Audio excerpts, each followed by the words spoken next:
കണ്ണൂർ ചെങ്ങളായിയിൽ റോഡിൽ കൂറ്റൻ ഗർത്തം രൂപപ്പെട്ടു. ജില്ലാ പഞ്ചായത്തിന്റെ കീഴിലുള്ള റോഡിലാണ് അപകടക്കെണിയായി വലിയ ഗർത്തം രൂപപ്പെട്ടത്.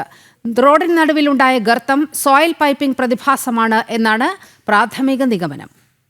ഇന്നലെ വൈകുന്നേരം 5 മണിയോടെയാണ് റോഡിന് നടുവിലെ കുഴി ശ്രദ്ധയിൽപ്പെട്ടത്.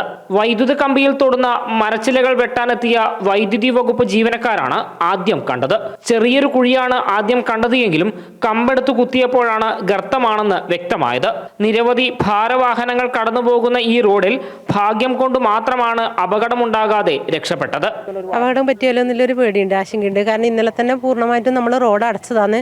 അപ്പോൾ അതിലെടുത്ത് മാറ്റിക്കൊണ്ട് ചെറിയ വണ്ടിയും വലിയ വണ്ടി അടക്കം പോകുന്ന ഒരു സ്ഥിതിയാണ് ഉണ്ടായിട്ടുള്ളത്. ഗർത്തത്തിനുള്ളിൽ വലിയ ഗുഹ പോലെയാണുള്ളത്. ഇത് സോയിൽ പൈപ്പിംഗ് എന്ന പ്രതിഭാസമാണെന്നാണ് പ്രാഥമിക നിഗമനം. അധികൃതർ വന്ന് പരിശോധന നടത്തി ഉടൻ തുടർ നടപടികൾ സ്വീകരിക്കാനാണ് തീരുമാനം. ഇപ്പോൾ ജില്ലാ കളക്ടറെ ഉൾപ്പെടെ അറിയിച്ചിട്ടുണ്ട്. ഇപ്പോൾ ജിയോളജിസ്റ്റ് ഉൾപ്പെടെ വന്ന് ആവശ്യമായിട്ടുള്ള പരിശോധന നടത്തി എന്താണ് ഇതിൻ്റെ ഗൗരവം എന്നുള്ളത് സംബന്ധിച്ച് നമുക്ക് ചർച്ച ചെയ്യേണ്ടതുണ്ട്, ആവശ്യമായ നടപടി സ്വീകരിക്കേണ്ടതുണ്ട്. ഏതായാലും ഉള്ളിലേക്ക് ഒരുപാട് മണ്ണ് ഊർന്നിറങ്ങുന്ന ഒരു സാഹചര്യമാണ് ഉണ്ടായിട്ടുള്ളത്. ഗതാഗതം പൂർണ്ണമായിട്ടും നിരോധിച്ചിട്ടാണുള്ളത്. ഇപ്പോൾ ജില്ലാ പഞ്ചായത്ത് റോഡാണ്. കരിവുള്ളൂർ കാവുംബായി റോഡിൻ്റെ ചെങ്ങളായി പഞ്ചായത്തിൽ വരുന്ന ചുഴലിയോട് ചേർന്നിട്ടുള്ളൊരു പ്രദേശമാണ്. അപ്പോൾ ഒരു ആശങ്ക ജനങ്ങളെ സംബന്ധിച്ചുണ്ട് ഈ ഒരു പ്രതിഭാസം സംബന്ധിച്ച്. എന്തായാലും ശാസ്ത്രീയമായിട്ടുള്ളൊരു പരിശോധന നടത്തി കാര്യങ്ങൾ എന്താണെന്ന് മനസ്സിലാക്കി ആവശ്യമായിട്ടുള്ള തീരുമാനങ്ങൾ കൈക്കൊള്ളേണ്ടതുണ്ട്. ഗർത്തമുണ്ടായതിനെ തുടർന്ന് ഇതുവഴിയുള്ള ഗതാഗതം പൂർണ്ണമായും നിരോധിച്ചു. ഗർത്തത്തിന് സമീപം റോഡിന് വിള്ളൽ വന്നിരിക്കുന്നതിനാൽ പൊതുജനങ്ങളും ജാഗ്രത പാലിക്കണമെന്ന നിർദ്ദേശമുണ്ട്.